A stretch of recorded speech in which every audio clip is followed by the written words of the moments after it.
Education with Jignesh Sharma તમારું સ્વાગત છે અને હું છું જિગ્નેશ. મિત્રો, વિદ્યા સહાયક ભરતી 1 થી 5નો ત્રીજો તબક્કો ને આજે બીજો દિવસ હતો.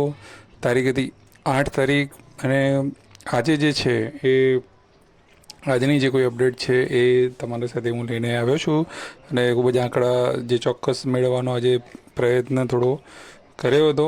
અને તો આજે આપણે જે છે આજની અપડેટ જોઈશું, ટોટલ અપડેટ જોઈશું અને સાથે સાથે 3 કેટેગરીનું હાલમાં જે ચાલી રહ્યું છે ઈડબ્લ્યુએસ, એસટી અને ઓપન, તો ત્રણેયમાં છેલ્લો નંબર લગભગ આજે કયો હતો અને હવે પછી આવતીકાલ માટે છેલ્લો દિવસ છે તો ત્રણેય કેટેગરીમાં કેટલી જગ્યાઓ સામે છે અને કેટલા ઉમેદવારો સામે છે એ પણ આપણે લાસ્ટમાં ચર્ચા કરીશું. તો વિડીયોમાં અંત સુધી બનેલા રહીશું. વિડીયો શરૂ કરતાં પહેલાં આપણે એક વાત કરી લઈએ કે આજે 11-12 ગ્રાન્ટેડ જે ઉમેદવારો હતા એમને ઓર્ડર આપવાની જે કામગીરી જે હતી એ કરવામાં આવી છે. તો જે પણ લોકો ધોરણ 11-12 ગ્રાન્ટેડ શાળાઓમાં શિક્ષણ સહાયક તરીકે પોતાની કારકિર્દી કરવા જઈ રહ્યા છે એ તમામને એજ્યુકેશન વિથ જિગ્નેશ ખૂબ જ શુભકામનાઓ પાઠવે છે અને જીવનમાં તમે ઉત્તરોત્તર પ્રગતિ કરો એવી આપણે આશા રાખીએ છીએ. તો એ સાથે સાથે બીજું પણ એક અપડેટ છે શિક્ષણ સહાયક માટે કે માધ્યમિકમાં જે સરકારી સ્કૂલનું જે લિસ્ટ આવ્યું હતું અને એની જે જિલ્લા પસંદગી જે સ્કૂલ ચોઇસનું જે હતું એ આજે 8 તારીખ સુધી લંબાવવામાં આવ્યું હતું અને એ બાદ આજે પણ જે ગ્રાન્ટેડ સ્કૂલો માધ્યમિકની જે છે એનું પણ જે છે એ લિસ્ટ આવી ગયું છે.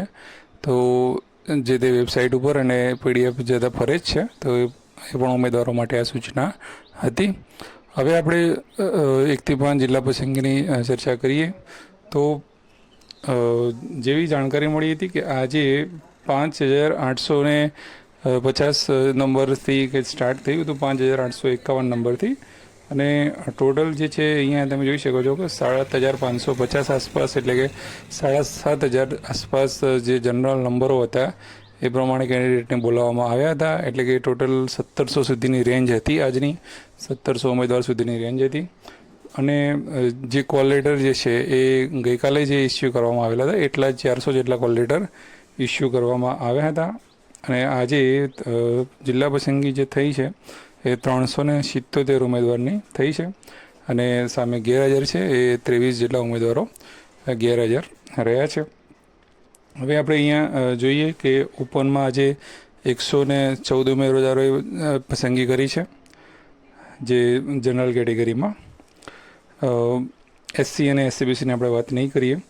એસટી કેટેગરીમાં 220 જેટલા ઉમેદવારોએ આજે જિલ્લા પસંદગી કરી છે કારણ કે આપણે એસટીની જ જગ્યાઓ વધારે છે અને લાસ્ટમાં ઉમેદવારો પણ એમના જે છે એ વધારે છે. EWS કેટેગરીની વાત કરીએ તો આજે 43 લોકોએ જિલ્લા પસંદગી કરી છે અને ટોટલ એવી રીતે 377 લોકોએ જિલ્લા પસંદગી જે છે એ કરી છે. એ આજની અપડેટ હતી.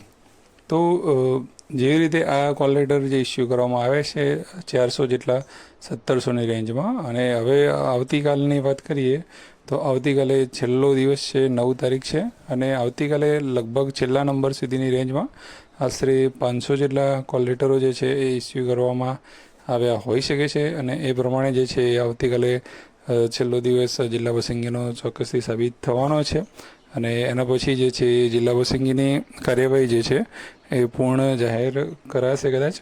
હવે જે આપણે ટોટલ અપડેટ જોઈએ છીએ એ પ્રમાણેની વાત કરી લઈએ કે ટોટલ અહીંયા તમારી સામે છે 1 થી 5 સામાન્ય ભરતી તમામ સીટ 8/7/2025 અને કેટેગરીવાર જે છે ટોટલ આપણે 5,000 જગ્યાઓ સામાન્ય અને સાયન્સ મળીને આપણે ગણીએ છીએ.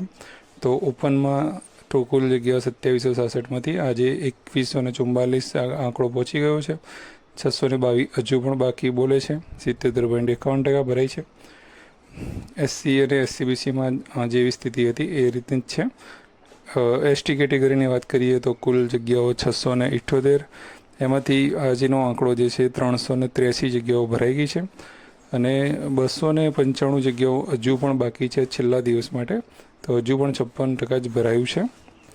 EWS કેટેગરીની વાત કરીએ તો કુલ 502 જગ્યાઓ આપવામાં આવી હતી. આજે જે આંકડો છે હજુ 473 પહોંચ્યો છે. તો 29 જગ્યાઓ જે છે 29 જગ્યાઓ હજુ પણ બાકી છે, 94% ભરાયું છે. કુલ આપણે ગણીએ તો 5000 જગ્યાઓમાંથી આજે 4051 જગ્યાઓ ભરાઈ છે. 949 જગ્યા હજુ બાકી છે. 81% જિલ્લા પસંદગી જે છે એ થઈ છે. હવે અહીંયા તમે જોઈ શકો છો કે ઈડબ્લ્યુએસની જે જગ્યાઓ જે રહી એ ખૂબ જ ઓછી ભરાઈ રહી છે. એક સમયે આપણે એવું પણ લાગતું હતું કે કદાચ બીજો રાઉન્ડ આવશે કે કેમ કે નહીં આવે કે એ રીતનું લાગતું હતું, પણ જે હવે લાગી રહ્યું છે કે ત્રીજો રાઉન્ડ પણ પૂર્ણતાને હારે છે. પણ જે ઈડબ્લ્યુએસની જે જગ્યાઓ છે એ ખતમ નથી થઈ રહી, હજુ પણ જગ્યાઓ પડી છે. એ ખૂબ સારી બાબત કહેવાય. અને સામે કેન્ડિડેટ પણ જે છે એ એટલા બધા છે નહીં, તો ચોક્કસથી ફાયદો છે. હવે આજે આપણે વાત કરી કે ભાઈ આ 3 કેટેગરીની જિલ્લા પસંદગી હાલમાં ચાલુ છે. ઓપન એટલે કે ઓપન જનરલમાં જે આવતા હોય એ લોકો, એસટી અને ઈડબ્લ્યુએસ. તો આ 3 કેટેગરીના જે લોકો રહ્યા એ આવતીકાલે ચોક્કસથી કે એમને એવું હશે કે ભાઈ આવતીકાલે જે લોકોને જવાનું છે છેલ્લા દિવસે, તો એમનું કઈ રીતનું સ્ટેટસ રહેશે એની થોડી ચર્ચા કરીએ. તો હું અહીંયા તમને એક ડેટા બતાવવા માગું છું. એને તમે જોઈ શકો છો કે આજે 3 કેટેગરીમાં આજે છેલ્લો નંબર જે મેરિટ નંબર હતો એ કયો છે એ આપણે અહીંયા મેન્શન કરેલું છે. તો અહીંયા ઓપનમાં તમે જોઈ શકો છો કે 7494 આસપાસ છેલ્લો નંબર આજે હતો, જનરલ નંબર જે આપણે કહીએ છીએ. અને એની જગ્યાઓ જે છે હજુ 622 છે. ઓપન કેટેગરીના ઉમેદવારો 22 છે, ખાલી 22. એ સિવાય જે પણ 4 કેટેગરીમાંથી જે જનરલ માટે બિલોંગ કરતા હશે, ઓપનમાં જે એલિજિબલ હશે એ લોકો એની અંદર લઈ શકશે.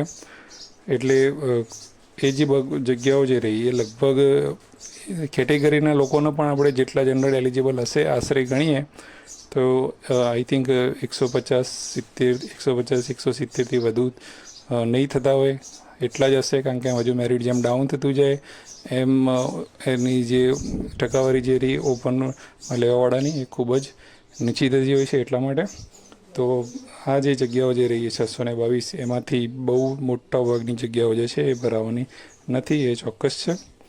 એસટી કેટેગરીમાં હજુ પણ 295 જગ્યા બાકી છે અને સામે 377 જેટલા ઉમેદવારો જે છે આવતીકાલે છે જિલ્લા પસંદગી માટે. તો લગભગ તમામ ઉમેદવારો જે છે એ લાગી જવાના સંભાવના છે પૂરેપૂરી. ઈડબ્લ્યુએસમાં 952 આસપાસનો જે છે એ નંબર છે. બાકી 29 જગ્યાઓ છે. ખાલી 93 ઉમેદવારો જ હવે ઈડબ્લ્યુએસના બાકી રહ્યા છે લાસ્ટમાં. એ 93 ઉમેદવારો જે રહ્યા એમને પણ આવતીકાલે જે છે એ ચોક્કસથી મળી જવાનું લાગે છે કે ઈડબ્લ્યુએસના ઉમેદવારો જે રહ્યા એ ઓપન માટે જનરલ માટે સારા એવા એલિજિબલ હોય છે. તો હજુ પણ એમની જનરલમાં એ લોકો જઈ રહ્યા છે.